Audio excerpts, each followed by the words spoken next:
And now for our featured topic. As we mentioned earlier, TNBC is an aggressive form of breast cancer, and patients with TNBC face some of the worst prognoses. One reason why TNBC patients face these poor outcomes is because we lack good targeted therapies that can target and treat their cancer. We caught up with world-renowned expert in TNBC and Komen Scientific Advisory Board member, Dr. Lisa Carey, to discuss some of the treatment options that are available for metastatic TNBC patients, and we got her perspective on what the biggest unmet needs are for patients with TNBC.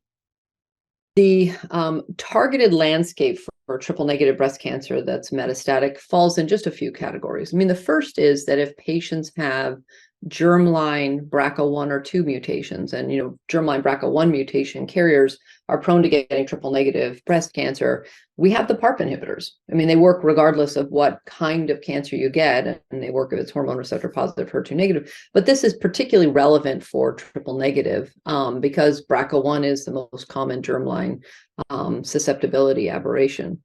It looks like it's also relevant for somatically acquired BRCA1 or 2 mutations. So the same drugs seem to work whether you inherited the abnormality or whether the cancer developed it. So I would put PARP inhibitors in a nice category for that. After that, in terms of targeted therapy, it's really, chemotherapy given in a more targeted fashion, which is the antibody drug conjugates. And there's a number of them either available or in testing. And there's immunotherapy, which isn't tumor targeted therapy, it's immune cell targeted therapy, but I think that counts. And those are added, of course, to chemotherapy, again, typically in the first line setting, and in the PD-L1 positive is relevant for metastatic disease. The biggest unmet needs for metastatic triple negative breast cancer is that in spite of a number of really quite impressive advances, we are still heavily dependent on chemotherapy or chemotherapy based approaches. And we really don't have good targeted treatments. The second is that while immunotherapy has certainly changed the landscape and it's now routinely incorporated in early triple-negative breast cancer, it still looks like it has a relatively limited role to play in the metastatic setting, only in PD-L1 positive tumors, only in the first-line setting, only added to chemotherapy. And so I think that's another huge unmet need. There is still so much work to do, but we also know that there is really exciting progress being made by researchers for TNBC patients. We also asked Dr. Carey about some of the new advancements on the horizon for patients with metastatic TNBC. There are quite a few. I mean, this is a huge area of research, and there's a lot of exciting drugs out there.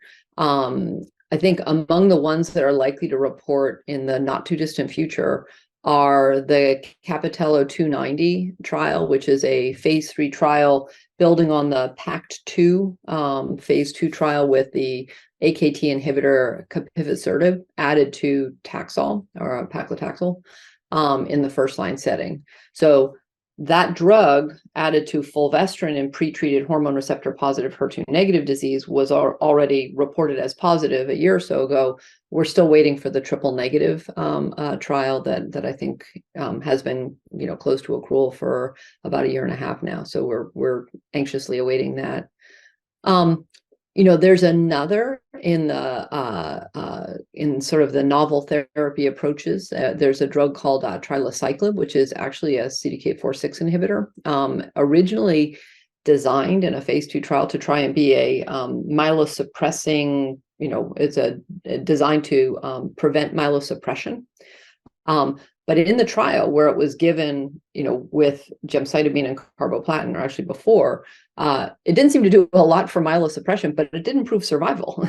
So, which is unusual because, of course, we use these drugs typically in not in triple negative disease. So there's a phase 3 trial that called Preserve 2 that should be reporting also in the not too distant future. That's in first line and second line after immune checkpoint inhibition.